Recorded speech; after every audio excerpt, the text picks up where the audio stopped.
हम लोग simple interest पढ़ रहे थे, एच डी यादव सर की बुक थी। अब हमारा जो टाइप है वो जब ब्याज की दरें टाइप 7 है, टाइप 6 तक हम लोग पढ़ चुके थे।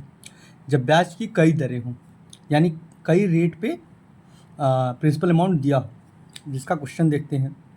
कह रहा है एक व्यक्ति ने बैंक से 8,000 रुपये इस शर्त पर उधार लिया कि पहले 5 वर्ष के लिए 6%, पहले 5 वर्ष के लिए 6%, अगले 3 वर्ष के लिए 8%, इसके बाद 4 वर्ष के लिए 10%। मतलब 5 वर्ष के लिए 6%, 3 वर्ष के लिए 8% और 4 वर्ष के लिए 10% वार्षिक साधारण ब्याज पर लगेगा। इस तरीके से उन्होंने दिया।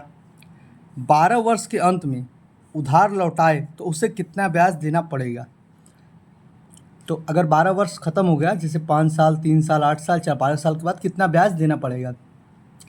तो ऐसा क्वेश्चन जब भी आता है जिसमें ऐसे दिया हो कि कोई अमाउंट है या कोई प्रिंसिपल है जिसको 5 वर्ष के लिए अलग इंटरेस्ट पे, अगले कुछ वर्षों के लिए अलग इंटरेस्ट पे, अगले कुछ वर्षों के लिए अलग इंटरेस्ट पे दिया गया है, तो 12 वर्ष के अंत में कितना लौटा होगा। तो सिंपल सी बात है, 5 वर्ष के लिए जितना इंटरेस्ट आएगा वो निकाल लेंगे, 3 वर्ष के लिए जो आएगा वो निकाल लेंगे, 4 वर्ष के लिए जो आएगा वो निकाल लेंगे और तीनों को जोड़ देंगे। तो यहाँ पे हम एक कॉन्सेप्ट यूज करेंगे जो हमने पढ़ा था कि I बराबर P का RT% होता है। नॉर्मल फॉर्मूले से भी कर सकते हो, इससे थोड़ा जल्दी हो जाएगा।